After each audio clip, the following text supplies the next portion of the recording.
cette année est une année déjà très très fournie en termes de manga. Ça, on peut pas le nier.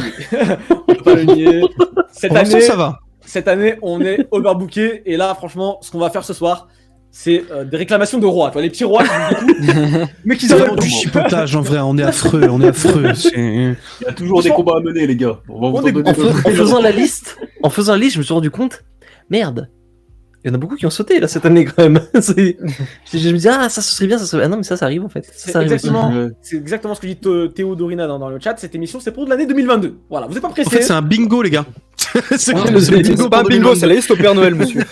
Tout simplement. Ouais, c'est devenu trop facile maintenant, genre tu demandes un truc là, donc on va les demander quoi. Ils ont plus rien non plus. Non, on pense aux éditeurs, ils ont lâché toutes leurs balles pour 2021. Là ils arrivent, ils sont en train de prévoir leur planning de 2022, ils se disent merde. On sait plus quoi éditer. Voilà. On vous les offre, c'est gratuit, on sait qu'elles sont. Voilà. C'est la magie du manga, de toute façon à chaque fois elles sont éditées, tout ce qu'on demande. Donc, voilà. Du coup, la semaine dernière, on vous a fait un gros dossier Pokémon, bien travaillé, etc. Là, ça va être la liste de Noël, les gars. Vraiment, c'est la liste de Noël, c'est je veux ça en France. On va expliquer pourquoi et ce qu'on aime dans l'œuvre, on va raconter un petit peu l'œuvre, etc. Bien sûr, bien évidemment. Mais voilà, là, c'est un petit peu le principe de l'émission. On s'est dit, ça peut être très sympathique et peut-être que des éditeurs nous écoutent. Donc voilà, qui sait, voilà, peut-être des petits yeux qui se profilent par là, des petites oreilles. Voilà, si vous êtes là, sortez-nous sous le nom, s'il vous plaît. S'il vous plaît, les gars. Allez, qui veut commencer? On va attaquer. Allez, avec Kai, un petit titre qui te ferait plaisir actuellement. Allez, moi je le lis depuis plusieurs semaines. Saiki Kuso Onopsinan. Et là, t'as direct. Non, mais moi j'en peux plus en fait. Les gens ils vont me dire je suis dans le déni, mais je veux ce manga. C'est trop dommage en fait qu'on n'ait pas profité avant qu'on l'ait eu. Enfin, de tout simplement l'avoir édité. Surtout qu'en fait, à plusieurs reprises, on a eu plusieurs saisons, donc il y avait plusieurs occasions de profiter un tout petit peu de la mini hype qu'il y avait. Donc, pour rappel, ça a été un des mangas humoristiques du Jump qui a tenu combien de temps? Allez, 3-4 ans 26 tomes, 3-4 ans à peu près. Donc, c'est un habitué du Jump. C'est une série qui a eu quoi, 3 saisons et 2 OAV.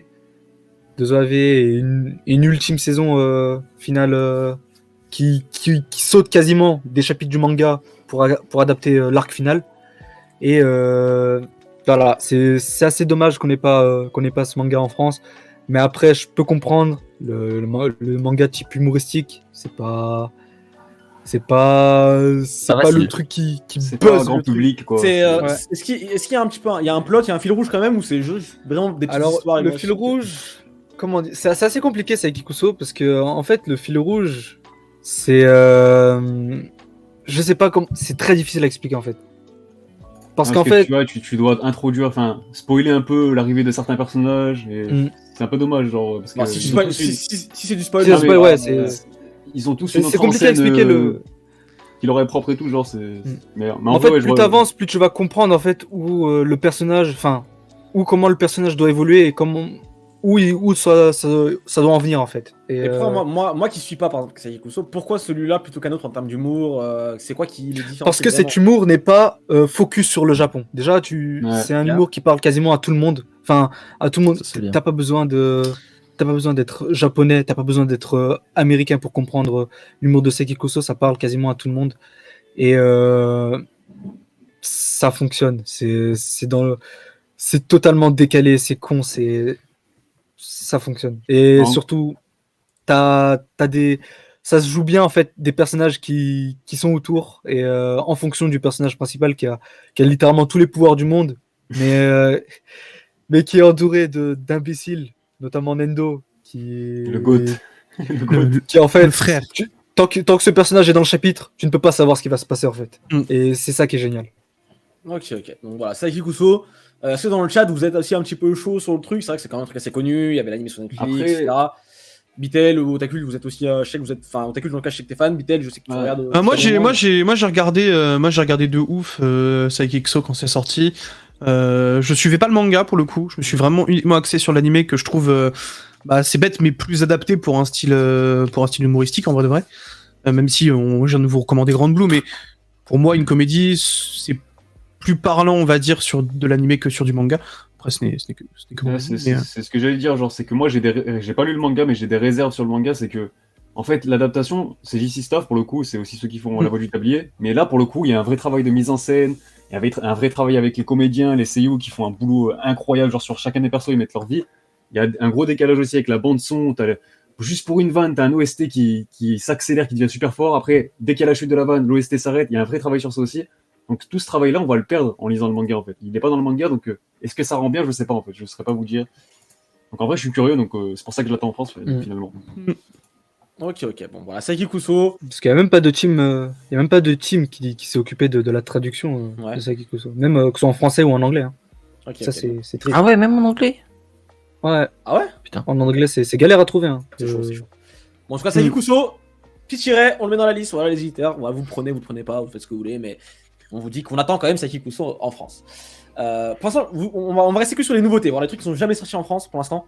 Après, on va peut-être parler des rééditions si vous voulez.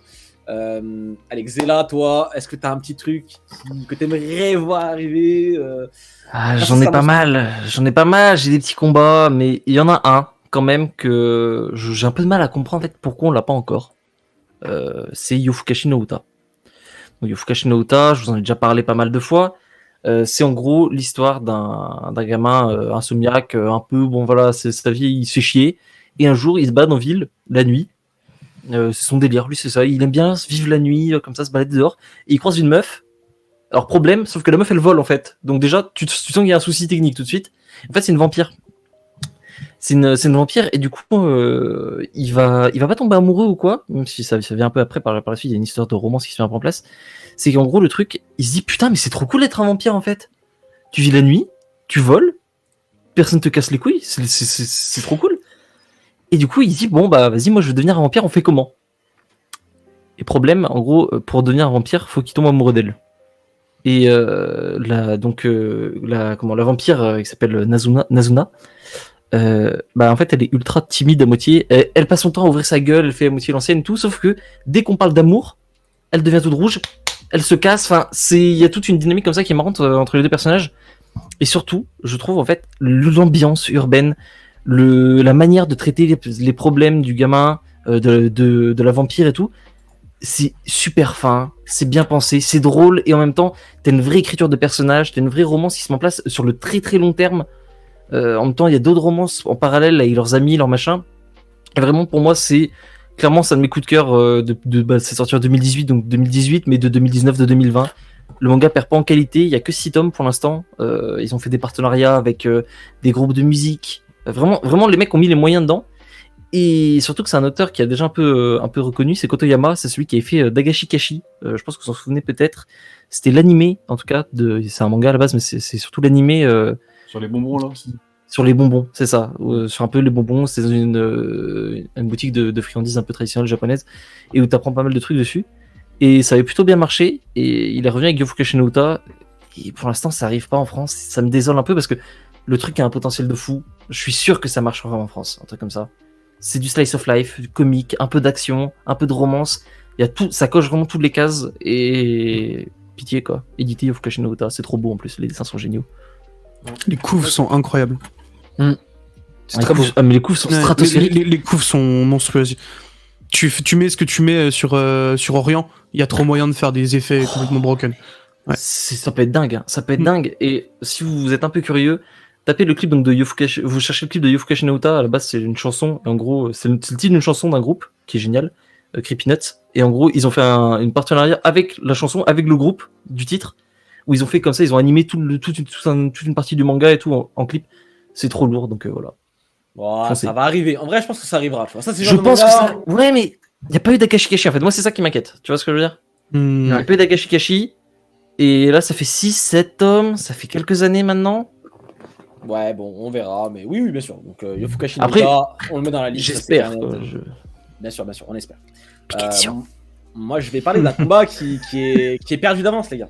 C'est un combat. C'est un combat qui est très compliqué à gagner, les gars. Depuis des années. Je me bats depuis des années, les gars. Et je sais que dans le chat, vous l'avez tous. C'est Kaiji. Kaiji, qui est un de mes animés, du coup, préférés. Parce que, du coup, le manga est pas dispo en France. Encore what. Le manga date de 1999. Il y a actuellement 6 parties, je crois. 6 parties ou 7 parties. Il y a 75 tomes au Japon. Donc, la série est tellement big que c'est compliqué de la sortir en France. Donc, je le conçois. Mais le manga est tellement drôle, tellement touchant. Et il est tellement peu commun. Il n'y a pas de 2 fois Kaiji, tu vois. Il n'y a pas de 2 Kaiji. Ça n'existe pas de Kaiji. On suit du coup l'histoire de Kaiji que vous voyez à l'écran sur la couverture du tome 1. C'est un loser. Voilà, c'est Xela le mec. C'est un loser. Là, j'ai comme ça, gratuit. Ah Xela Clown dans le chat. Xela Clown dans le chat. C'est pas moi qui ouvre des boosters en espérant gagner. Bref, je dis pas. C'est la bande de Philippon qui se lance. Bon, les amis, on se concentre. Kaiji, c'est l'histoire d'un mec loser. Il est endetté jusqu'à ne plus savoir quoi en faire. Il va se retrouver embarqué dans des plans farfelus pour trouver un peu d'argent, pour gagner un petit peu d'argent. Ça peut jouer à des pierres, feuilles, ciseaux. Ça peut jouer sur une passerelle à un truc. Ça peut parier des oreilles sur un jeu de cartes. Ça peut parier sa main sur. Enfin, c'est un truc. C'est incroyable. Vraiment. Surtout, ça parie sa vie, en fait, globalement. Kaiji. Ça parie sa vie. Il y a des jeux tellement intelligent, parfois simple et tellement intelligent, ça pousse le concept jusqu'au bout. Je vous dis, le pierre feuille ciseaux, j'ai jamais vu des pierres feuille ciseaux aussi intenses et aussi poussées de ma vie, vraiment. L'animé est incroyable, je vous conseille d'aller le voir parce que c'est que ce soit les OST, la bande son, les seiyuu, tout fait que l'animé est incroyable. Le chara design aussi, l'auteur en général est incroyable, les openings, les endings, ce que tu veux, tout est bon. Et en manga, du coup, l'animé s'est arrêté. Il n'y a pas tout le manga, bien sûr. Donc, on aimerait pouvoir lire le manga, sachant que le manga aussi, il y a plein de trucs qui se passent. On a vu vraiment, on a vu 10% de Kaiji. On a vu 10% de Kaiji avec l'animé. Le manga, c'est mon rêve. Voilà, s'il sort vraiment, je crois que c'est la plus grande propagande de ma vie. C'est incroyable. C'est compliqué. Je sais que c'est compliqué parce que c'est 75 tomes et c'est une série assez spéciale. Le chara design est assez spécial. Aussi dans la traduction, c'est vieux. Dans la traduction, il y a beaucoup de mots-clés et beaucoup de trucs très japonisants. Est-ce que ça va être très compliqué à traduire? C'est un vrai pari. Je parle de Kaiji, il y a aussi Akagi dans le chat. Il y a l'arc aussi. Il y a un arc problématique pour le public français, c'est l'arc comment ça s'appelle Merde, c'est le jeu japonais, leur genre de poker. Il y a un arc anti sur le Mahjong. Ouais. Va sortir ça en France. Ça t'accroche. Ouais. Ah, ça, après, ça c'est encore une fois, ça c'est des paris à faire et on sait qu'il y a quand même de plus en plus de maisons d'édition qui font du pari, tu vois. On a eu des explications monstrueuses sur Ikaru no Go. Non mais t'as compris ce que je veux dire, c'est que genre il y a eu des paris monstrueux sur la France Kingdom. Et ça a fonctionné. Kingdom, c'est l'exemple parfait. Donc en vrai, c'est pas. Je pense que tu peux expliquer plus ou moins n'importe quel jeu. Mais tu sais, si c'est bien amené scénaristiquement, si t'as tout ce qu'il te faut en termes d'information, je pense que ça passe crème. Moi, je me rappelle de la première fois que j'ai vu le shogi dans Naruto. En fait, ça m'intriguait, je suis allé me renseigner, tu vois. Alors, tout le monde le fait pas, mais ça m'a pas dérangé, tu vois, de voir différents jeux qu'on connaît pas forcément nous. Au contraire, c'est même plutôt intéressant, je trouve, de voir que le monde a des jeux adaptés de ce qu'on avait aussi, nous, de notre côté. On va pas se mentir, hein, c'est une mission pour Meian. Il y a que Meian qui peut te sortir ça avec ses qui d'autre Meian le sauveur. Ah, mais les gars, complètement. Il y a un problème, on l'appelle Meian. Mais ça, j'envoie un mail maintenant si vous voulez. Mais Meian, bien sûr, c'est à vous que je parle là, indirectement. C'est un petit coffret, un petit abonnement. C'est incroyable, je paye tous les jours. Si vous ne le faites pas, qui le fera? C'est vrai. Totalement ça. Exactement. Donc Kaiji, et bien sûr, on parle de Kaiji, toutes les œuvres de Nobuyuki Fukumoto, du coup l'auteur, sont aussi très très bonnes. À Kaiji, je pense qu'il y a aussi une adaptation animée qui est très bonne, que je vous conseille vachement. Mais c'est vrai que Kaiji, c'est le petit bébé qu'on aime porter. Tu vois. Donc voilà, Kaiji, on le met dans la liste, on espère le voir un jour, on espère peut-être aussi une suite de l'animé un jour aussi. Mais c'est un combat, donc ça on verra en temps et en heure.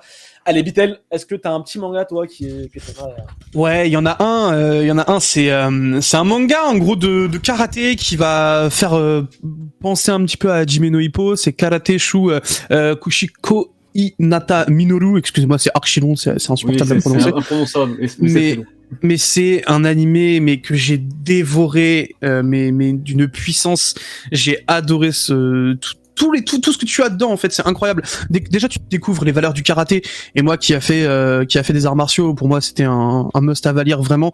Quand j'ai commencé à lire ça, je suis tombé instantanément dedans. Minoru, c'est donc du coup le héros qui au début se fait victime comme une grosse merde, puis après qui devient un karatéka. Franchement, juste pour ça, c'est une masterclass. Vous allez voir l'évolution d'un personnage qui à la base est juste lambda et qui devient vraiment un main caractère et tu le sens, tu vois. Et t'as évidemment toutes les pérégrinations à côté, tu as évidemment les histoires d'amour qui vont se développer, t'as aussi de la comédie. C'est donc si t'aimes typiquement Hajime no Ippo, c'est un manga que tu peux complètement lire et que tu vas vraiment kiffer. Enfin, en tout cas, moi, ça a été le cas. J'ai commencé par Hajime no Ippo et j'ai transitionné là-dessus. Et moi, j'ai adoré. Et il va chercher évidemment le plus gros titre, tout ça, un truc un peu classique évidemment d'un Hero Niketsu. Mais c'est très très très très bon et je vous le conseille fort. Et j'espère un jour même voir un animé autour de ce manga, et que bah voilà, effectivement, ça c'est encore une fois une mission pour Meian ou des trucs comme ça qui sont chauds pour sortir des coffrets directs. C'est Beaucoup de tomes, ouais. bah, c'est 50 tomes. C'est la liste de Meian, quoi. Oui, oui. Bah oui, mais en même temps, c'est normal, frérot. Nous, on a des lectures, gros, qui datent des années 2010 et qui ont déjà 37 milliards de tomes. Donc, forcément, tu vois, mais voilà, en tout cas, c'est conséquent, c'est 50 tomes. Il y a eu un spin-off avec 4 tomes, je crois, d'ailleurs. Mais voilà, pour moi, c'est un truc qui me fait vraiment kiffer de ouf et que j'espère, un jour, on verra. Et si vous êtes curieux, eh bien, n'hésitez pas à me faire vos retours dessus parce que je trouve que ça manque de visibilité et ça mérite d'en avoir. Alors moi j'ai pas lu le manga par exemple et je suis intrigué par la couverture. Pourquoi il a des gunbox? Du coup si c'est du karaté, il y a une raison? Ah bah tu vas voir. En fait malheureusement je peux pas trop spoil parce que j'ai pas envie de rentrer trop dans les détails parce que tu vas en fait en gros il va s'imprégner de plein d'arts martiaux aussi, tu vois, il va aller découvrir des compétences que t'acquiers sur différentes sessions de training avec différents entraîneurs et tout, et forcément il va adapter son style de karaté avec différentes techniques. Tu sais, genre c'est un truc qui va être un peu hybride et franchement tu sens que l'auteur il a fait ses recherches, qu'il a taffé son truc, qu'au niveau du métabolisme c'est ultra bien géré, parce que enfin tu sais c'est pas un truc over abusé, tu vois ce que je veux dire. Le mec il arrive pas, il est pas pété. C'est vraiment réaliste sur ce point et c'est vraiment cool quoi. Donc mais après voilà, je vais pas plus en dire que ça parce que je pense qu'il y a des gens qui vont aller regarder et j'ai pas envie de vous spoil plus que ça. Donc je vous invite vraiment à aller checker si vous aimez les mangas de sport. Voilà. Tu sais quoi, tant qu'on est dans les mangas de sport qui ne sortiront jamais en France, je vais enchaîner directement. Faut en parler. On les fait tous, c'est parti. C'est quoi, je vais dire, voilà, Major, c'est un de mes animés tout court préférés de sport, même tout court en fait, mon animé préféré tout court. On suit Goro Shigeno, du coup, qui vit sa vie de jeune fan de baseball. Son père est joueur de baseball professionnel au Japon. Et bon, spoiler, mais ça c'est dès le début du manga, donc c'est pas un gros spoil non plus. Son père meurt sur le terrain. Directement, on va par une balle qui se prend malencontreusement sur la tête. Voilà, c'est un petit accident, un gros accident qui peut arriver, voilà, malheureusement. C'est dangereux le baseball. C'est un sport assez dangereux. Ouais. Donc, ça lance des balles à la vitesse à des je sais pas combien de kilomètres/heure, se prend dans la tête. Donc Major, c'est du coup l'histoire de ce petit garçon qui va évoluer tout au long du manga, tout au long de l'animé, qu'on va voir grandir depuis qu'il est tout petit, voilà, qui joue en junior, etc., jusqu'au Major League, compétition mondiale, etc. Donc on suit vraiment le personnage de A à Z, humour, amour, amitié, sport tout simplement. Le mec va toujours se dépasser, voilà, c'est le manga de sport dans toute sa splendeur. 78 tomes au Japon. Donc bon, vous vous doutez bien que c'est un petit peu compliqué à sortir aujourd'hui, surtout que c'est du baseball. Le baseball, c'est pas aussi un des sports qui marche le mieux en France. Je pense que vous le devinez. Il y a un animé qui fait une centaine d'épisodes, je vous le conseille vivement, 154 épisodes pour être très précis. Major, c'est tout simplement une de mes œuvres préférées tout court. J'ai le tome 1 en japonais en plus, je l'ai acheté au Japon. Voilà, fun fact. Mais voilà, Major, il y a très peu de chances que ça arrive, mais si vous m'entendez, voilà, il y a Major Second aussi, la suite, qui sort actuellement au Japon. Donc pourquoi pas aussi Major Second, pourquoi pas. Tu sais quoi, tu parlais de baseball, voilà, c'était pas prévu, mais hier je continuais le bouquin sur l'âge d'or du Jump là, je disais ça dans le train, avant-hier du coup plutôt. Quelle dinguerie. Et il y en a un qui m'a tapé dans l'œil, c'est Astro Kyudan, un manga de baseball qui, des dires donc du rédacteur en chef du Jump, a posé tellement de bases en fait, parce que genre c'est sorti en 70, ça fait 20 tomes. Mais le truc, ça a l'air d'être une dinguerie monumentale. La manière de représenter les corps, l'action, l'intensité du truc, est vraiment... je vais pas dire que ça a posé les bases du Neketsu, mais ça a vraiment appliqué les codes à la perfection. Et ça les a vraiment consolidés. Donc, c'est je pense, des mangas les plus importants de l'histoire du Jump. Surtout cette période. et Astro Kyudan. Je l'ai pas mis dans le. Non, parce que Muro qui me demande oui le titre. Non, j'ai pas l'image, mais c'est parce que ça m'a fait penser d'entendre parler de Major. Ok. Donc Astro Kyudan, ce serait trop cool de l'avoir, mais bon. Manga de baseball des années 70, 20 tomes, on va pas se faire d'illusions, ça ne sortira jamais. Mais Pourquoi pas? ce serait bien. Alors peut-être. Ce serait bien. Si Mayan Alors se réveille- peut-être. Alors peut-être. non, je rigole. Imagine. T'en parles ici? Alors peut-être. Alors peut-être. Le team manga effect, c'est maintenant. Allez, Otakult, est-ce que t'as un petit titre toi aussi qui te ferait kiffer Moi, j'en ai déjà parlé plusieurs fois et c'est encore un genre différent, du coup, ça tombe bien. Donc, c'est un Furio Underground, c'est Holy Land. Donc, pour ceux qui connaissent, c'est une dinguerie monumentale. C'est par l'auteur, donc c'est Koji Mori, l'auteur de Suicide Island qui est paru chez Kaze et qui a pas fonctionné. Donc, c'est pour ça que je pense qu'on n'a pas eu Holy Land, même si je crois que c'est son premier manga Holy Land. Mais en gros, c'est l'histoire d'un type qui est très réservé, très timide. Voilà, dans sa vie est un peu minable en fait. Voilà, il a rien pour lui. Et un jour, il va faire la rencontre dans la rue. Vraiment, c'est le milieu de la rue. C'est la rue, Holy Land. Il va rencontrer quelqu'un. Et cette personne va le plonger dans le monde de la rue, le monde de la baston de rue. Et le mec, il part de rien et ça va devenir une légende. C'est incroyable. Les combats sont très bien expliqués. Voilà, t'as des notions d'arts martiaux dont l'auteur se sert pour ses combats de rue. Mais ça déboîte, il y a des gros arcs, des gros développements sur chacun des personnages principaux. C'est vraiment, ça raconte quelque chose, ça va quelque part. Et le message derrière, en gros, le prota, il part de rien, mais ça devient une légende. Moi, ça me parle à chaque fois. Et c'est incroyable. C'est 18 tomes en plus, c'est raisonnable quoi. 18 tomes, tu peux le sortir. Donc j'espère que ça arrivera un jour. Mais en tout cas, c'est une grosse recommandation, c'est un gros coup de cœur, donc je vous recommande. Ok, très très bien. On enchaîne avec. Allez, Kai, un nouveau titre. Alors moi, c'est un manga. S'il y a une petite lueur d'espoir que ça arrive chez nous, mais très franchement, vu le thème, j'en doute. C'est Kono Oto Tomare. C'est pour ceux qui grattent un peu sur ADN, ont certainement dû voir l'animé dessus. C'est un manga sur le koto, qui est un instrument traditionnel japonais, qui est une sorte de harpe japonaise. Et l'histoire, ça parle de tout simplement Takezo, qui est le dernier membre restant de son club de koto. Mais il va tenter de faire survivre son club en recrutant de nouveaux membres. Et il va être rejoint très vite par Shika Kudo, qui est le nouvel élève qui a une réputation tout simplement de racaille tout simplement, et qui a été accusé tout simplement et a fait de la prison pour avoir tué son grand-père qui est un fabricant de koto.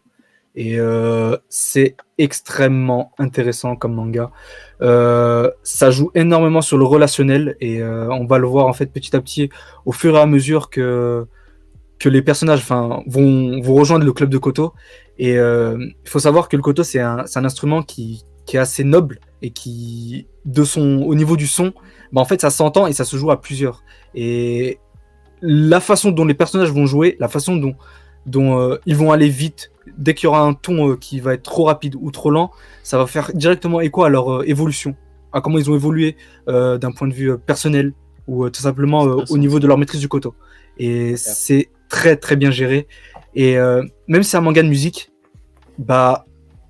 quand j'ai pu relire le manga de ce qu'avait adapté la saison 1, c'est super bien représenté en fait, la façon dont, si ça se joue bien, ou si le son est strident, si le personnage ressent de la haine en jouant. En fait, j'ai pas vu énormément de différence entre le manga et l'animé, et ça c'est énormément un bon point. Et donc moi je trouve que c'est un manga que je recommande ce manga, mais d'une puissance, c'est un truc de fou. Et rappelle-nous le titre. Kono Oto Tomare. Ok. Kono Oto Tomare. Ok. Bon, en tout cas, vous avez l'animé sur Netflix, si j'ai bien compris. Non, sur ADN. Prime. Sur ADN, ok, sur ADN. Ouais. C'est pas Prime aussi Prime, je crois. Ouais. Les deux. Je sais plus. Sur Prime, je sais plus. ADN donc. Hein. On va vérifier sur Prime, on va vérifier, mais en tout cas sur ADN, c'est sûr. Et le manga, on aimerait bien. C'est bien sur Prime Vidéo aussi. C'est sur Prime aussi, ok, super. Bon, vous l'avez partout, les gars, vous l'avez partout. Ouais, voilà. C'est la peur du flop, comme quelqu'un le dit dans le chat. C'est vrai qu'on a chez Felu en France. Et voilà. Ah oui, c'est vrai. Ouais. Alex Zella, tu continues avec un titre aussi qui peut te tenir à cœur. Voilà, actuellement, c'est pas tes combats, vas-y, dis-nous tout, vas-y Zella. Ça, c'est un des grands combats. Et en fait, j'en profite, c'est 2 combats en un. Je m'explique. Alors, le premier, c'est évidemment Kengan Ashura. Kengan Ashura, ça me tient énormément à cœur que le manga arrive en France. D'autant plus qu'en fait, beaucoup de gens n'ont de Kengan Ashura que l'image qu'a donné l'animé, qui certes représente bien donc les enjeux scénaristiques et l'écriture des personnages, qui est le point fort pour moi du manga, ou un des points forts, mais dont on va dire que les qualités graphiques laissent à désirer. Je vous laisse aller regarder un premier épisode sur Netflix, vous comprendrez très vite de quoi je veux parler. Mais Kengan Ashura, en fait, pour moi, vraiment, la force du manga, le truc de fou, pour vous faire rapidement, en gros, c'est toutes les supernationales, les grosses sociétés du Japon, plutôt que de se faire des coups de pute, des machins, des assassinats, des pots de vin, ils se sont dit, bon, les mecs, venez pour régler nos comptes, on se fout sur la gueule. T'es quoi? Comment ça? Et du coup, genre, t'as Nintendo, par exemple, qui va embaucher un mec, on va dire, bon, toi, t'es fort à la bagarre, viens. Et à côté, t'as Sega qui va faire, bon, toi, t'es fort à la bagarre, viens. Et ça va se rejoindre dans une cave, et ça va s'éclater le crâne dans des combats underground sans règles. Meilleur résumé. Et c'est comme ça, et j'exagère un peu, mais c'est presque ça tout le manga. En gros, plus ça avance, plus les enjeux deviennent importants. Il y a toute une association en fait qui se crée, c'est la Kengan Association, où t'as toutes les grosses entreprises du Japon qui tremblent là-dedans, et c'est un truc de fou. Tous les comptes sont réglés comme ça. Et très vite, il y a un méga tournoi et tout. Et le manga est d'une puissance phénoménale. Le dessin est incroyable. Les premiers tomes, on sent que l'auteur se cherche encore un peu. Enfin, le dessinateur se cherche encore un peu. Mais derrière, une fois qu'il est parti, c'est une dinguerie. Le mec utilise le numérique trop bien. Pour les flous, pour les machins. C'est incroyable, vraiment. En termes de dessin, de puissance, vraiment de dynamisme et de violence juste graphique, c'est superbe. Et surtout, en fait, pour moi, la grosse force du truc, c'est qu'un manga de baston, c'est un peu ce qu'on critiquait sur God of High School, ça passe énormément par ses personnages. Ouais. Tu peux avoir la meilleure baston que tu veux. Si tes personnages sont pas intéressants, sont pas attachants, si t'as pas l'enjeu derrière, on s'en fout. Ouais, il faut le côté émotionnel avec. Quoi. C'est ça. Si t'es pas attaché aux gens, tu t'en fous. C'est que tu sors dehors, tu vois deux clodos qui se battent, t'es content. C'est pareil. Ça part encore ce que je veux dire. On coupe le montage. Mais non, mais et là, en fait, ce qui est super, c'est qu'ils font pas l'erreur. On est sur un tournoi. Le tournoi, il y a 32 personnages, 32 combattants, un truc comme ça. Tous les personnages sont développés et aucun combat n'est passé. T'as pas ce coup du c'est machin qui s'est qualifié au tour 3. Non. Tous les combats sont réalisés dans le truc. C'est-à-dire qu'en fait, t'as le personnage principal donc qui existe et tout, qui est là, qui est présent, qui est important. Mais derrière, t'as littéralement tous les personnages du manga qui sont développés, dont on connaît l'histoire, le background, leurs ambitions, tout en fait des personnages. Et ça te fait que il y a même des moments où t'es là, merde, attends, qui je veux voir gagner alors que c'est deux personnages secondaires dont normalement t'en aurais rien à foutre dans un manga. Et ça pour moi c'est trop fort. Donc voilà, surtout la diversité aussi. La diversité de leurs attaques, enfin de leur type de combat, la culture qu'il y a derrière, tout simplement le mode de combat aussi, tout simplement, c'est énorme. Les nationalités aussi, t'as des mecs qui viennent de partout dans le monde, du coup ça crée des trucs super intéressants. Genre dedans t'as un mercenaire congolais, si je dis pas de bêtises, d'ailleurs, qui est aussi il y a un chapitre spécial où il est sapeur. Vous savez les mecs qui mettent des costumes multicolores là. Donc voilà, il y a un chapitre comme ça. Et lui, par exemple, le mec est barré de ouf. Et c'est un truc que tu vois pas généralement comme ça, et c'est trop cool.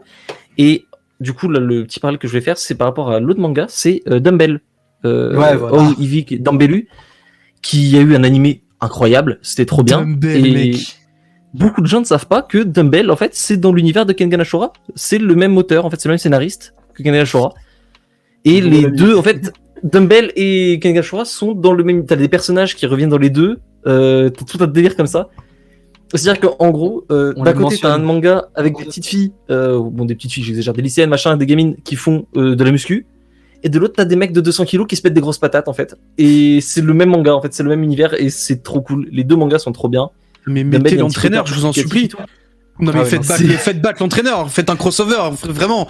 Je veux voir l'entraîneur se bastonner, gros. Tu reliras attentivement. Non. Il y a des références. Il y a Machio, on le voit un moment dans Kengan Omega, je crois. Et en gros, il y a un moment, il y a un mec, par exemple, un petit clin d'œil rapide avant de terminer. Il y a un entraîneur qui regarde en vidéo. J'ai pas calculé du tout au début. Et en fait, en relisant, je me dis merde, attends. C'est le mec qui se fait éclater le crâne au tome 3. Il y a plein de petits trucs comme ça. C'est trop bien pensé. Maintenant, genre, je vois Kengan Ashura et j'imagine l'opening, tu vois, de Dumbbell dessus. Genre, lâcher les grands Side Chesto, tu vois. C'est terrible, gros. Ça n'a aucun sens. Putain. Donc voilà, Kengan Ashura, c'est. Dumbbell, Kengan Ashura. Bon, si vous suivez un petit peu les thème shows, Kengan Ashura, vous savez peut-être des choses, je sais pas, peut-être. Mais si vous suivez les thème shows. Après, je sais pas si vous suivez pas. Mais voilà. Vous ne savez rien. Bien évidemment. Les Gaulois, oui. Mais bon, on espère que ça arrive incessamment sous peu.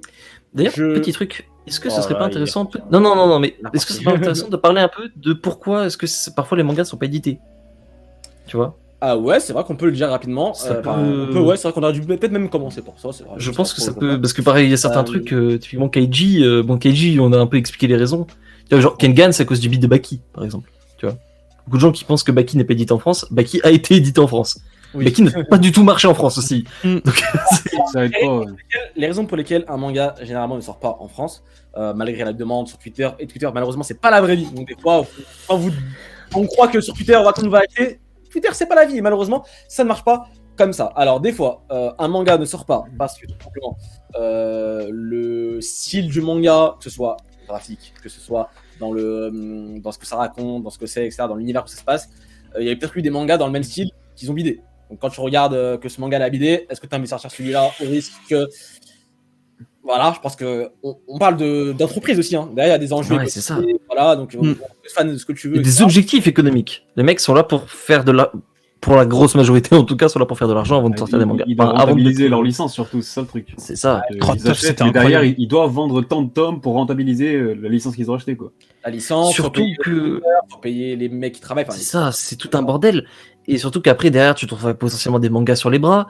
Les éditeurs qui ne comprennent pas. Si tu sors un truc qui a un succès de fou au Japon et qui marche pas en France, les éditeurs sont là, mais comment ça, il marche pas en France? Pourquoi vous les imprimez que 500 exemplaires? Bah écoute, frérot, si ça marche pas. Et ça, c'est très compliqué. Mais il y a un autre truc, c'est qu'en fait, comment dire, ce côté, bah là, par exemple, l'exemple de Baki est sorti il y a 20 ans en France, un truc comme ça. Et aujourd'hui encore, les éditeurs ont peur de sortir un truc de baston. Parce qu'il y a Baki qui reste en fait dans les esprits. C'est-à-dire que un bid peut tuer un style sur 20-30 ans. En vrai, c'est terrifiant. Ouais, mais un bid peut tuer une maison d'édition aussi. Tu vois, c'est le problème aussi, c'est l'équilibre entre les deux. Après, on le sait que ce genre de choses-là, justement, c'est un peu comblé par l'arrivée de nouveaux éditeurs. On le sait, c'est réel. On a Je disais tout à l'heure, c'est que ça revient. Non, mais c'est exactement ça. Ça revient au même débat qu'on a eu tout à l'heure, en fait.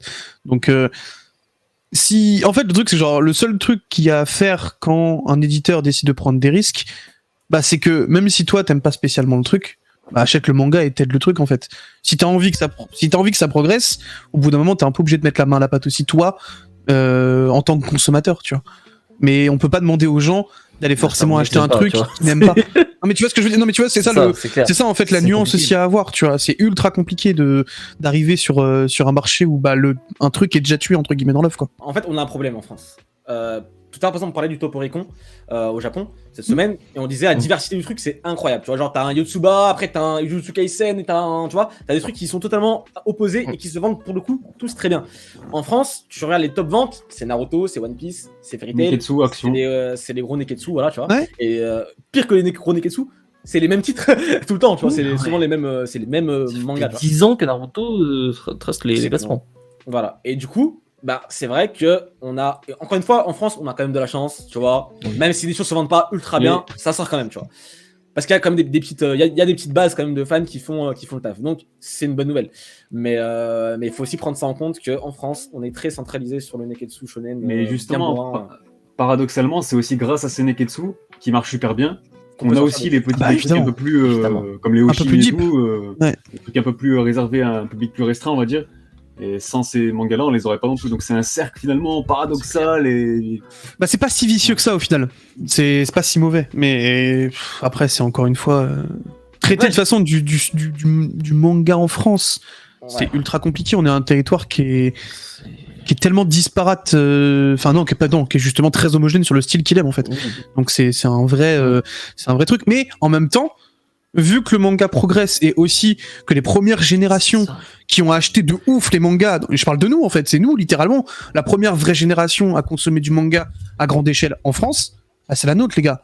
Donc nous en même temps on avance, donc forcément on se retrouve à consommer du seinen, à consommer du josei, à consommer de la comédie, parce qu'on commence à se diversifier et je pense qu'il faut aussi laisser le temps, tu vois, que ça vienne au fur et à mesure quoi. Donc ça, c'est une des deux raisons. Parce que là, j'ai dit une raison pour laquelle ça ne sort pas. Il y a une deuxième raison. C'est que certains titres, des fois, on ne le sait même pas, mais ils sont déjà, les droits, en tout cas, de la licence, est déjà prise par un éditeur. Ah et, bah du coup, et du Pendant coup, longtemps parfois. avoir le droit d'une licence, ça veut pas dire forcément la sortir tout de suite. Donc des fois, certains prennent une licence et vont peut-être même jamais la sortir, soit ou sortir dans des années, plusieurs années, etc. Et du coup, ça bloque la potentielle sortie du coup du titre en France. Donc ça, c'est des choses que nous, on n'est pas au courant, on sait pas tout, voilà, on peut pas savoir tout ce qui se passe dans le marché en fond, voilà. Mais c'est quelque chose de réel, c'est quelque chose qui se passe très souvent. C'est que, je pense par exemple surtout aux licences du Jump, par exemple le Jump, Wiki Shonen Jump, les éditeurs se l'arrachent, ils sautent dessus très très vite, très très rapidement, au risque même que ça bite derrière. Tokyo Shinobi Squad. Je pense que c'est un super bon exemple, Tokyo Shinobi Squad. Le manga, tu t'arrives aujourd'hui, t'es un éditeur, jamais tu vas aller acheter Tokyo Shinobi Squad, ça fait 3 tomes. Mais Tokyo Shinobi Squad, c'était vendu au chapitre 3. Hein. Ne faisons pas de division. Ça avait de la gueule. Dès le premier chapitre, tu sens qu'il se passe un truc. C'est bien dessiné, ça raconte un truc, il y a un univers derrière. Ça avait de la gueule. Donc déjà, ça partait avec un potentiel. Et un potentiel, après, même si ça bide au Japon, ça veut pas dire que ça va bider en France. Ça peut être une bonne série courte. Genre, tu peux la vendre en vrai, je pense. C'est même plutôt bien vendu en vrai. Hein. Il y a eu une opération de com qui était bonne. C'est tombé. Hein. Non, mais comme on parle aussi je pense de que l'éditeur s'attendait pas à ça. Ouais, l'éditeur s'attendait pas à ça. Ça, évidemment. Quand il a acheté Tokyo Shinobi Squad, il s'est dit j'achète pour une série qui fera peut-être 30 tomes. 30 tomes, voilà, c'est ça, bien sûr. Bon, voilà. Après, ça, c'est le pile ou face aussi, tu vois. Ouais, bien sûr. Donc là, c'était la deuxième aussi grosse raison que finalement, peu de gens peut-être savent, tu vois, je sais pas, on le dit nous, en tout cas, c'est une des raisons aussi. Il y a des mangas, ça se trouve que vous attendez, qui sont peut-être déjà signés en France. Depuis longtemps, peut-être. Depuis longtemps, et qu'on ne sait pas. Non, mais en plus, on en a eu plein qui nous ont déjà parlé de ça. C'est notamment Ahmed de Kiyun qui nous disait. Il a acheté des licences il y a 2-3 ans, il est mis au frigo le temps que t'as un animé qui pop, que t'as un truc qui sorte. Il faut juste prendre son mal en patience aussi des fois, quoi. C'est la patience. Quand tu prends justement des droits pour une licence, t'as aussi un temps quand même. Faut pas déconner, c'est pas à vie. Oui, bien sûr, évidemment. Mais on explique aux gens quand même, tu vois, il faut expliquer. Il y a un temps déterminé, ça peut être X années, voilà. Il n'y a pas forcément de temps prédéfini à l'avance, mais eux, si, entre eux, ils se mettent une date. Ça se trouve, si au bout, par exemple, c'était 5 ans, dans 5 ans, tu peux sortir le manga, sinon, les droits sont de retour sur le marché et quelqu'un d'autre pourra acheter. Donc voilà, ça, c'est une autre raison, du coup, très importante, et c'est vrai qu'on aurait dû déjà peut-être le dire dès le début, pour lesquels certains titres ne sortent pas. Le prochain titre, du coup, que moi, j'ai envie de voir en France, et je sais que c'est le cas pour nombre d'entre vous, et là, c'est une petite lettre pour Glénat. Tu vois ce que je fais là, c'est une petite lettre pour Glénat, parce que actuellement... J'ai déjà deviné. T'as déjà deviné. Actuellement, il y a un manga que j'adore, et l'animé, vous l'avez très certainement vu, vous connaissez au moins deux noms, c'est Parasite, qui sait. Et du coup, l'auteur s'appelle Itsushi Iwaki, et il a fait un autre manga, en fait, qui s'appelle History. Et History, c'est peut-être le bon moment bientôt pour nous le sortir, parce que on a la réédition de Parasite qui va se conclure bientôt. On sait que derrière, il y a le Parasite Reversi, qui est la suite, enfin en tout cas ça se passe dans le même univers que Parasite, mais c'est un manga, le nouveau manga on va dire de l'auteur de Parasite, avec au dessin c'est quelqu'un d'autre je crois, je sais plus c'est qui, mais voilà. Donc il y a ça qui sort derrière. Est-ce qu'il y a Neo Parasite qui est sorti aussi? Ouais, allez, un petit story les gars, ça peut... En vrai, Glénat, c'est un éditeur qui peut se le permettre. Oui. L'auteur, c'est un nom. Voilà, Parasite, c'est un nom. L'anime, il a cartonné de ouf le remake qu'il y a eu. En vrai, History, c'est la suite logique dans ce que tu dis aussi. Moi, j'ai envie d'espérer. Voilà, je vous lis rapidement le synopsis.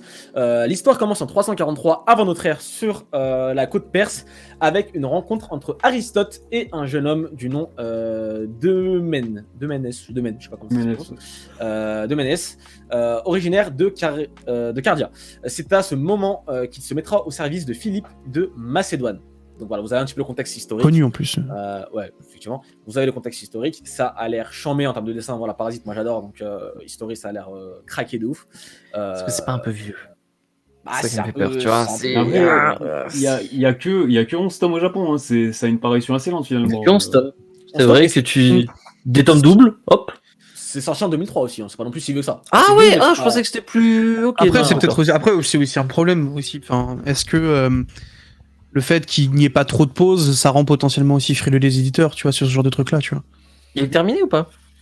Non. Non, il est pas terminé justement. Ah oui, il y a que 10 tomes depuis 2003. En fait, c'est ça. C'est vu qu'il y a plein de pauses répétées. Est-ce que c'est pas aussi un danger pour la maison d'édition qui se met à sortir ça en mode, Bah ouais, mais là, il fait rien depuis 3 ans, c'est chiant, tu vois. Genre, en vrai, c'est un truc très con. Non, mais truc très con, mais je pense de ouf à Hunter x Hunter où, bah, il sort rien depuis 2 ans et t'as tout le monde qui est là sur Twitter en mode, il est quand le dernier tome de Hunter x Hunter, s'il vous plaît?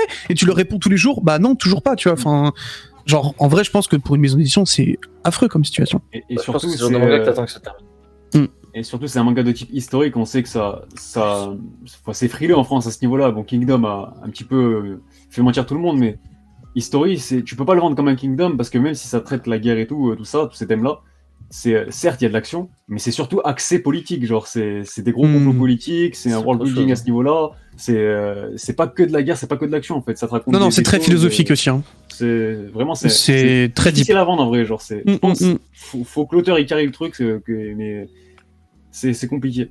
Oh, d'un côté, après, ça se passe quand même dans un contexte historique qu'on connaît, qu'on a tous un petit peu appris à l'école ou quoi que ce soit. Donc, c'est pas non plus un truc très éloigné, très japonais ou très asiatique, tu vois. Ça va, tu vois. C'est pas non plus. C'est le monde grec, quoi. Donc, en fait, je pense que non, mais ce que dit Ota, je pense que c'est pas dans le sens où on n'arriverait pas à se greffer au contexte. C'est juste que genre, c'est pas le genre de manga qu'on a l'habitude de lire. Oui. C'est vraiment ce truc-là on est plus sur un manga qui est historique, où on va avoir du mal à rentrer dedans. En fait, le truc qui est très bien fait avec Kingdom, même si ça reste un contexte historique, c'est que c'est ultra bien romancé. C'est ça, au fait, le truc. C'est que l'histoire est ultra bien brodée. Et au final, c'est un Negetsu. Tout à fait. Donc, c'est facile à vendre, c'est de la baston. Même s'il y a beaucoup de tomes, après, il y a eu la formule d'abonnement. Voilà, on sait que Megan, c'est ça qui a fait la différence. Mais là, historique, comment tu le vends finalement au grand public? Genre, parce que certes, tu le mets dans tous les CDI de France, mon pote. C'est grosse OP-com, énorme. C'est une lecture, si tu veux. En fait, si t'as lu plein de mangas, genre du style Naruto, voilà, t'es rodé là-dessus, t'as lu la surface, bah ça, c'est le genre de manga qui est.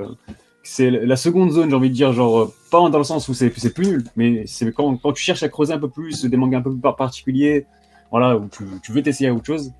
Mais sauf que le problème, ça vise pas le grand public. Et pour moi, c'est ça qui pose problème avec les History, même si c'est excellent. Genre. Ah, bah après, History, bien sûr, que ça va pas être un top. C'est jamais un best-seller. C'est pas un best-seller, bien évidemment. On ne veut pas pour ça. On le veut parce qu'on aime, c'est l'air stylé et qu'on aime l'auteur. Et que Parasite s'est sorti 2 fois, du coup, de 2 éditions différentes. Que c'est le moment. J'ai l'impression que c'est le moment, tu vois. Genre, après Parasite Reversi, si on n'a pas History, bah c'est dommage. Donc, petite lettre à Glénat. Et bien sûr à tous les autres éditeurs, hein, bien évidemment, si vous êtes chaud. History, on le veut en France. Allez, Bitel, un petit titre aussi. Ouais, un petit titre. Alors là, pour le coup, je sais que ça sortira pas. C'est impossible. Ça n'existera pas et je le sais très bien. Mais moi, ça a été un coup de cœur de ouf. Ça a été l'une des romances tranches de vie que j'ai le plus kiffé quand j'ai commencé à lire du manga à l'époque sur des sites bressons. C'est Open Sesame. Alors, je sais pas du tout s'il y en a ici qui l'ont déjà plus ou moins lu. Mais c'est un manga qui parle de Banjo Yamato qui est un champion amateur de boxe. Il rentre au lycée à Tokyo et en fait il va se rendre compte qu'il est intégré dans un lycée qui était auparavant entièrement composé de filles, et donc du coup il va tomber sous la dictature des filles qui sont un petit peu contre le fait que l'école devienne mixte, et tu vas le voir dans sa quête pour créer un club de boxe dans ce lycée.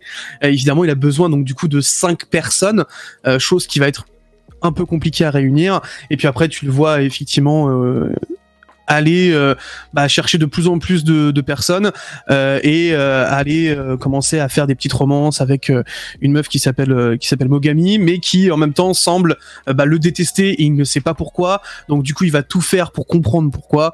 Moi, ça a été c'est une romance qui fait, je crois, 20 tomes, je crois, ou 21. Et ça a été un coup de cœur de ouf parce que c'est ultra bien fait et la plupart des relations qu'ont les personnages s'est développé sur quasiment tous les points, même les plus minimes, on va dire. Ils ont un petit bout d'histoire, ils sont pas laissés pour compte, tu vois. C'est pas juste en mode toi t'es le comic relief et on n'en parle plus. Non, il a aussi des petits trucs autour et ça j'aime beaucoup. Et ouais, moi ça a été un gros coup de cœur. C'est sorti en 2001. Donc ça commence un peu à dater. Ça s'est fini, je crois, en 2008 ou en 2009. Donc je pense que malheureusement, comment ? Que la bagarre. Non, mais je pense qu'il y aura jamais, malheureusement. Mais voilà, si ça peut vous donner des petites recos pour des trucs qui ne sortiront pas, mais moi je me dis que ça peut être rigolo. Envie, en vrai. Ça me donne envie. C'est rigolo. Tu t'es trompé de rêve, Harry. Peut-être. Mais comme moi, Kaiji est Major. Hein. On s'est tous Ah trompés ouais, de non, mais rêve, c'est hein, ça, c'est ça. Ouais, mais on a le droit de rêver, tu vois. Ilias, laisse-moi rêver, s'il te plaît. Il faut, Allez. c'est important. Là, il est déjà 22h30, les amis. On n'a pas le temps de faire tous les titres. Donc, il faudra un petit peu. On va peut-être passer un peu plus rapidement sur les titres. Ok. Comme ça, on peut faire un petit peu plus de titres. Ça peut être sympa. Allez, Otakult, un autre titre. Bah moi je vais rester dans la continuité de Grand Blue. Temple, c'est le nouveau manga du dessinateur, donc Mitake Yoshoka. C'est dans la même veine. Faut pas comme c'est fini. Une autre de retrouver, les amis. Je vous dis les gars, c'est dans la même veine que Grand Blue. Il y a que 3 tomes au Japon, donc je pense que Grand Blue ça va trouver son petit public en France chez Meian. Je me fais pas de soucis là-dessus. Donc c'est la suite logique et je pense qu'on l'aura aussi chez Meian. Il faut garder l'auteur parce que l'auteur, voilà, son style, il a quelque chose, voilà, il a une identité. Et là en gros pour vous raconter rapidement l'histoire. En gros, le prota, il est issu d'une famille de gros pervers qui ont une réputation de sale merde, voilà, c'est des gros pervers. Je sais. Il veut se détacher de ça, du coup, son oncle, il l'envoie dans un temple où il va être moine. Il lui dit, vas-y, va là-bas, tranquille, tu verras, tu vas préserver ta pureté. Donc, ok, il y va, tranquille. Sauf que quand il va là-bas, il se rend compte que c'est un couvent où il y a que des femmes. Voilà, ça part sur un gros harem, Eishi, sa mère. C'est incroyable, c'était un classique déjà. Mais frère, c'est quoi ça? C'est énorme, mec. Maintenant. Faut que tu Mec, lises. gros, C'est je te jure, vraiment. Prota, il y a tellement de vibes de ce que je viens de proposer juste avant, parce que, gros, le daron du Prota, c'est un putain de moine bouddhiste, mon gars. Je te jure, il y a trop de vibes. C'est grave, mec, la connexion, elle est même plus, gros, c'est au-dessus, là, il y a rien qui va, c'est incroyable. Je suis Bah, vraiment- Temple, en vrai, ouais, Temple, c'est déjà un classique, il y a que 3 tomes, c'est pour ça que c'est facile à éditer en vrai. Ouais, donc Temple, Meian, encore une fois, si vous écoutez, vous avez sorti Grand Blue récemment. Temple, ça peut être cool. Dans un autre style aussi, Sakamoto Days, Kai, je pense que ça viendra, ça. Oh, ça viendra. sûrement. On C'est vous sûr. en parlait il y a quelques semaines, mais Sakamoto Days, ça se confirme de chapitre en chapitre. Ça peut vraiment trouver son public ici. C'est juste énorme. C'est vraiment drôle. Et en fait, c'est très efficacement mis en scène. Et ça peut que marcher. Et j'ai hâte de voir que le manga gagne en popularité et son adaptation animée, parce que voir ça en animé, ça serait cool aussi. Mais Sakamoto Days, je suis sûr que c'est en train de se battre pour l'avoir. C'est déjà le cas. je me je fais peux pas te dire. T'inquiète pas. Il y a plein de titres dont on parle qui Celui-là, sont c'est sûrement sûr qu'on déjà en l'aura, train de c'est se battre, hein, c'est Ouais, sûr, ouais. les gars. Sakamoto Days, moi aussi, c'est instant, ouais, vraiment Day de One, ça a l'air trop bien, c'est trop cool. Dans un autre style aussi, un autre délire, mais qui je pense aussi sortira, Ayakashi Triangle. On peut s'imaginer Oui. aussi que ça va sortir. Ouais. C'est pas l'auteur de To Love Ru. Allez, C'est je un vous dis classique. rapidement le synopsis Black aussi. Cat aussi. Alors. Le Japon regorge. Le Japon. Attends, je vais dire le synopsis quand même. Le Japon regorge de mystérieux monstres appelés Ayakashi. Pour les exorciser, une organisation ninja s'est formée. C'est dans ce cadre que nous suivons Matsuri, un jeune ninja exorciste qui passe ses journées à combattre ses esprits pour protéger Suzu, son ami d'enfance. Cependant, lorsqu'un chat Ayakashi répondant au nom de Shirogane se présente devant Matsuri, son quotidien se bouleverse. Donc bien sûr, là, c'est que le J'achète. Non, attends. Dis comment il se bouleverse maintenant, s'il te plaît. Va au bout de la chose. On ne spoil pas, les gens. C'est pas du spoil, c'est le Dis chapitre 1. donc, Zéla, là, t'essaies Non, de faire on quoi, ne là? spoil pas. C'est le chapitre 1. Non, parce T'essaies de que. faire quoi, Zéla? Non, mais Il y a un monsieur, tournant qui est quand même assez important, excusez-moi. rien, monsieur. Non. Tu ne le On diras va pas, tu ne le diras pas. Tu laisses tranquille Ayakashi Triangle. Non, mais c'est quoi, ça? On a chié sur tes mangas, toi? Non, mais Ah non, mais j'aime bien, mais faut prévenir. Ouais, je comprends ce que veut dire Xela parce que moi quand je l'ai lu ma première impression et tous les premiers chapitres, j'ai pas accroché au fameux tournant. Et finalement là quand je reçois les jumps, je feuillete les jumps, je vois qu'il y a des morceaux de planches de fou, ça a l'air de partir sur un truc que je m'attendais pas. Et finalement je pense que c'est à lire en vrai. Ah non, mais l'auteur est craqué, hein, l'auteur est craqué. Ah, mais c'est à lire, hein. Ah, mais c'est à lire, c'est évident, y a même pas de débat. Donc voilà, Ayakashi Ah, par Triangle, contre, c'est pas lire dans le bus, quoi, tu vois. C'est. Voilà. Oui, bah En vrai, après, bon, si il t'as est peur plus- de te faire juger. En vrai non, en vrai il est plus mesuré je trouve que sur Surtout le vrai. ou à l'époque quoi. Ouais, C'est ouais, quand tu vois les pages couleurs qu'il met dans le jump, même les couvertures du manga au final, bon c'est un Aichi tu le vois quand même, mais c'est pas non plus accentué tant que ça genre. Oui. Après, tu dis ça, tu dis qu'il faut pas monter dans le bus, mais bon. Non, je déconne, on s'en bat les couilles. Non, mais genre, quand t'as des types qui sont avec des grands t-shirts avec des Aegeo dessus, en train de s'en battre les couilles, là, t'es en mode bon, ça va, tout passe. C'est vrai, il est vrai. Je te rejoins sur ce point. Les gars, on a changé. on se reconcentre, les gars, on se reconcentre. On a parlé pas mal des nouveautés, etc.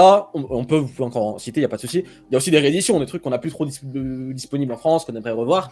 Est-ce que là, comme ça, bon, en plus rapide, les gars, parce qu'on va bientôt conclure l'émission. Rakai Blues, voilà, c'est dit. Rakai Blues, effectivement, Rookies, c'est des titres qu'on aimerait revoir. Clin d'œil, s'il vous plaît, au secours. Au secours. Au secours. Rapidement, Rookies, c'est un manga du Jump, en gros, sur le baseball. Donc, en gros, Rookies du Komuro, s'il te plaît. En gros, le plot, c'est que le club du lycée de baseball, avant, il était très populaire, voilà, il était au sommet de sa gloire et tout. Sauf que ça, c'était avant. Maintenant, le club, il a été repris par des racailles de merde, des raclures, genre, qui passent son temps à squatter le club, ils foutent rien. C'est des branleurs, voilà, ils cassent les couilles à tout le monde. Et ben, il y a un prof qui va arriver, le mec, c'est Onizuka, c'est un Onizuka. Il va les prendre sous son aile, et voilà, il va leur dire, les mecs, c'est important d'avoir un rêve, c'est important de croire en ses convictions. Il va les prendre, et ces racailles-là, ça va devenir des joueurs de baseball incroyables. Voilà, ils vont créer des liens ensemble à travers ça. C'est un peu la rédemption à travers le baseball, et c'est incroyable, le développement des personnages et tout. Moi, c'est un de mes mangas préférés, donc ça, on signe tout de suite si ça revient en France. C'est un des mangas qui a bidé chez Tonkam, et qui doit revenir là, parce que ça doit revenir. C'est pas chez J'ai lu, Rookies? Non, c'est Delcourt Tonkam. Tonkam, du coup, Tonkam. Encore eux. Encore eux me fume.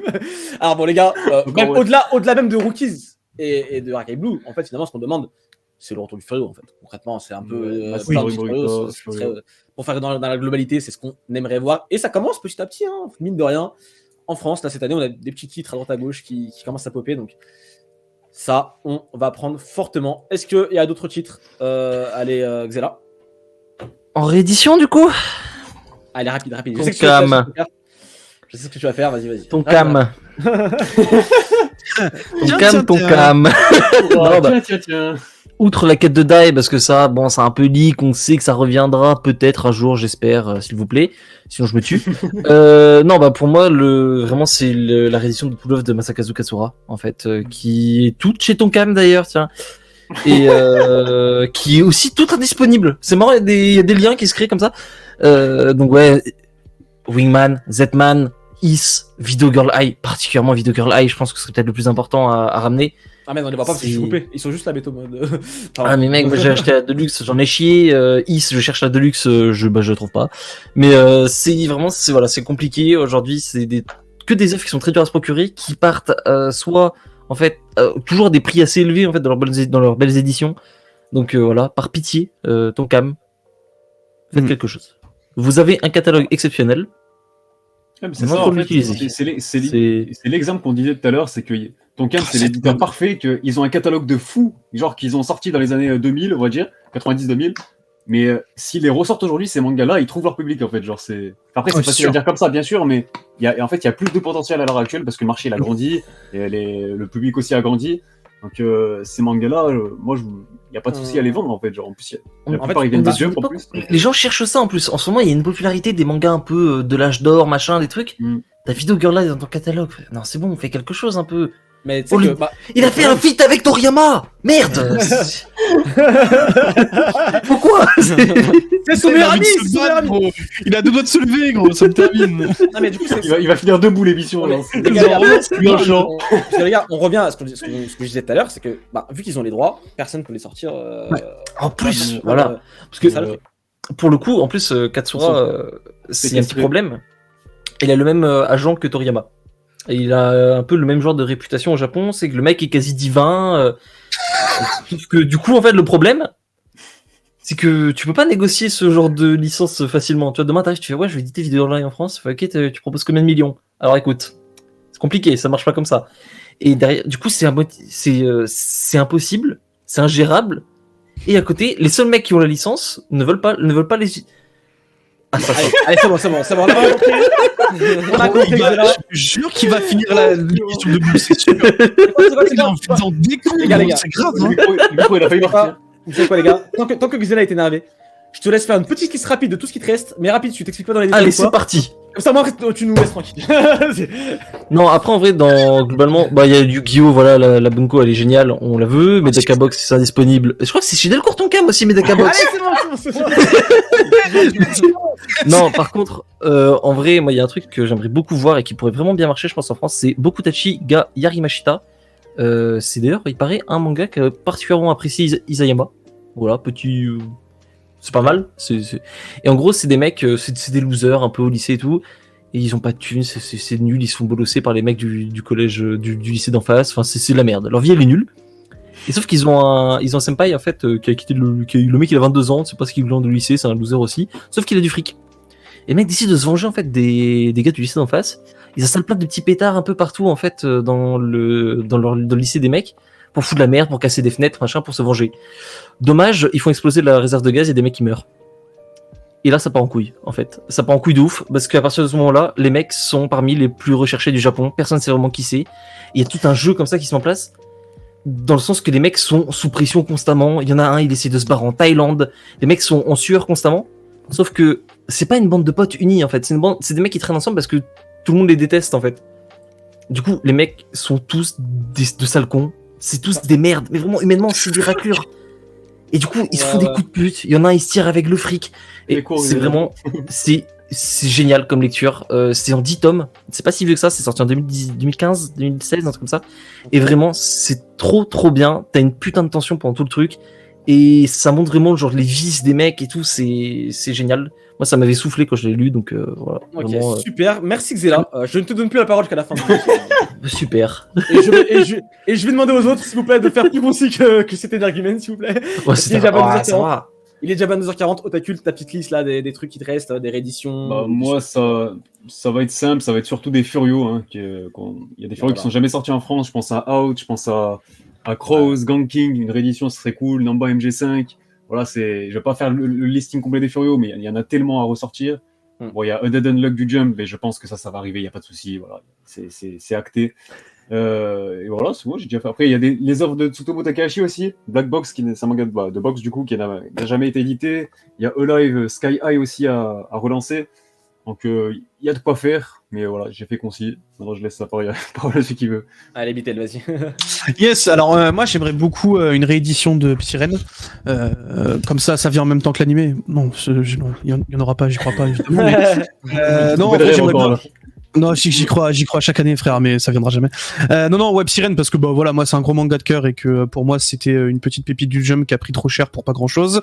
Ensuite, Mar, un truc qu'on a tous un peu regardé quand on était petit, mais qui était vraiment bien foutu. L'animé était trop bien et moi je m'étais régalé de ouf à l'époque. Et malheureusement, Mar, bon bah c'est plus édité depuis un petit bout et ça commence à être un peu dur. Réédition que j'aimerais vraiment de ouf là, c'est Satan 666 parce que bon après moi je suis très fan des travaux des deux Kishimoto hein, et j'aime beaucoup notamment Blazer Drag aussi. Et donc voilà, moi ce serait cool de retrouver en tout cas du Satan 666 puisque ça commence à faire un petit bout de temps que c'est pas réédité chez Kurokawa. Donc ça ce serait peut-être une édition Star ou un truc comme ça, j'en sais rien. Ce serait un petit peu cool. Et ensuite en réédition, puisque en ce moment Kujiseo ça tourne bien chez Pika, bah, j'aimerais bien voir une réédition de Suzuka, qui était le premier manga de l'auteur sorti en France, qui pour moi est un animé de bromance vraiment, c'est un banger pur quoi. Ça a l'air très C'est plus édité ça? Non, c'est plus édité. Non. En tout cas, j'ai pas retrouvé les tomes récemment et quand tu regardes les tomes, ça commence à taper vénère. J'ai vu un intégral à 25€ hier sur le Bon Coin. Pause, Voilà, j'ai oublié limite un des mangas que j'attends le plus et que j'ai pas On va. encore lu et ça me l'a fait rappeler dans le chat, c'est Hallelujah Boy. C'est un Furio de l'âge d'or du Jump et ça a l'air d'être un banger incroyable. Je sais pas comment vous le vendre, mais ça a l'air incroyable. Voilà, c'est le petit visuel. Mais en fait, le manga s'est posé à côté de Dragon Ball, Slam Dunk, etc. dans le plus grand des calmes. Voilà. Ah oui, d'accord, ok. C'est tout quoi, c'est tout. Voilà. Oh oui, non, c'est un truc. Non, mais oui. Pitié, ça j'ai trop envie de lire depuis longtemps. Regarde, le mec il veut qu'on le lise, oh, putain, donnez-le-moi, ça casse les couilles, il y a 30 tomes, 33 tomes, comme ça, c'est bon, vas-y, libérez-le, c'est tout. Allez, libérez-le. Tiens, t'as tes petites listes de Noël toi aussi, vas-y. Allez, moi c'est Oshinoko, on vous en parlait il y a quelques semaines, c'est un manga qui, je pense, peut trouver son public vu la tournure de l'histoire et vu comment tu peux facilement accrocher à l'intrigue que celle-ci sur laquelle elle peut déboucher. Ensuite, il y a A Couple of Cuckoos, qui est le nouveau manga de l'autrice de Yamada-kun and Seven Witches. Et enfin, une réédition de Karakuri Circus. Parce que ce manga est un putain de plaisir. Quand j'ai jamais autant été heureux de lâcher un animé pour lire un manga, puisque l'anime, je suis désolé, mais c'est une honte à quel point il saute des éléments de l'intrigue. Et tu lis le manga, tu découvres des trucs. Enfin, tu passes le premier arc, l'auteur part dans un univers, ça prend des proportions, c'est énorme. L'évolution du protagoniste est géniale. Tout simplement, Narumi et l'esprit shonen à l'état pur et dur. Et voilà, c'est juste un plaisir. Et aussi Shirogane, Best Girl, voilà. Et tu m'as fait penser au passage Ushu et Totoro du même auteur. Je l'ai vraiment kiffé de ouf, mais j'ai pas lu le manga, du coup, bah... Voilà, finalement, tous les mangas de l'auteur, finalement, en fait. Voilà, on va faire simple. Tous les mangas de l'auteur. Oui, de toute façon, c'est valeur sûre. Oshinoko, c'est vraiment ta propagande, son Kai. Hein, genre, vraiment. T'as compris le truc, ton mission. C'est la propagande de Kai. C'est la propagande de Kai. Il y a Kaguya, c'est parti, on passe sur autre chose. Allez, les gars, moi, je fais ma petite liste aussi. Mother Sarah, on aimerait bien avoir une petite réédition. Ça fait toujours plaisir. Apple Seed, qui est une œuvre mythique de SF. Apple Seed, on avait des grands tomes un peu dégueux. C'était l'époque, Glénat. Lecture française, cartonnée, en grand format. C'était une autre époque, voilà, exactement. On a quoi d'autre? On a Kaiju Hachigo. Mais bon, ça va arriver. Je pense qu'on est tous d'accord pour dire si ça vient pas, il y a un problème. C'est 100%, c'est déjà en train de se bastonner la gueule pour l'avoir, hein, c'est sûr. Bien évidemment, si ce n'est pas déjà signé, même. Si ce n'est pas déjà signé, tout à fait. Les œuvres de Ryoshi Ikegami. Sanctuary, c'est le top du top, voilà, en première ligne. Mais derrière, il y a Hit, il y a Strain, il y a toutes les œuvres de l'auteur qui sont excellentes. Sanctuary, je vous le conseille, c'est genre un de mes mangas préférés ever. Blackjack de Tezuka, quand même. Classico-classique. Là, on a tous les Tezuka qui reviennent un petit peu. On a des Doro, on a des trucs comme ça qui reviennent. Donc, Blackjack, voilà, ça, c'est acté, on le veut. Kimagure Orange Road, une petite perfect édition incroyable, ce serait bien. Je vous laisse deviner qui c'est. Ah, mais bah, du coup, Xela, je te laisse deviner chez qui c'est édité. Non, mais ensuite, est-ce que j'ai besoin de le dire? Et je vais conclure. Voilà, il a fait un peu de bruit, c'est vrai, sur notre tweet, dans notre tweet qu'on avait fait il y a quelques jours de cela. Mobile Suit Gundam The Origin. C'est vrai que une petite perfect édition chez Pika. Bon, apparemment Pika, c'est pas prévu. Ils ont dit non. Ils ont répondu. Ils ont répondu. Ils ont mis ZZ genre sur Twitter. Voilà. En fait. Apparemment, on s'est trompé de rêve une fois. Écoutez. Donc c'est pas grave, on va quand même forcer, décidément. Ce qui sait, on sait jamais, ça se trouve, voilà, on a gagné des un jour, alors peut-être. Un jour peut-être, en vrai, oui. Au passage, du coup, un jour sûrement même. Ouais, on va conclure du coup le dossier par une recommandation du coup qu'on va vous faire, c'est que si vous avez des titres que vous souhaitez voir en France, généralement, quasiment tous les éditeurs sur leur site, ils ont une section, voilà, si vous voulez faire des demandes, vous allez voir là-bas, chez Pika le fait et plein d'autres éditeurs le font. Donc, je vous conseille vivement d'aller sur leur site. Quand vous avez un titre qui vous plaît, vous faites la recommandation. Et s'il y a beaucoup de demandes, et ben ça peut arriver. Kaguya-sama en est la preuve ultime. C'est qu'on est allé en masse, on est vraiment allé en bombe. Tout Twitter est parti. On a mené la propagande ici. Sur Twitter, il y a d'autres gens qui l'ont fait également. Et on a fini par l'avoir. Donc, comme quoi, ça marche vraiment. Pika est vraiment au pire. Pire, allez spammer les gens, allez-y. Ouais, on n'a rien à perdre. C'est leur taf, CM. C'est parti. Non, fiche contact, t'y vas, dis, vas-y, incroyable, je te jure, pur banger. Ça passe. C'est bon, il nous faut des autres combats, les gars. Là, c'est bon. On a tout gagné, mais on en veut encore plus. C'est jamais fini. La saison 2, c'est parti. On a eu tous les ballons d'or, mais on en veut encore. C'est bon, là. Non, mais vraiment, dès qu'on demandait un truc, ça sortait. Ah, c'est la magie de ce manga. Donc, si vous voulez voir votre manga édité en France, glissez-nous un petit billet, voilà. Et on va faire la propagande, on le sent. Voilà. Bien joué. Business. Quand il y a un éditeur qui passe, c'est parfois on reste discuter un peu après l'émission. Voilà, on a noté quelques pseudos dans le chat, des subs. Ils veulent un manga. On le transmet, y a pas d'inquiétude. Faut savoir quand vous avez accès à cette discussion-là. Je tiens à vous le dire. Voilà, vous submettez 3 si vous voulez, mais après c'est... Allez les refs, il est temps. Team malfaisant, team. Vraiment,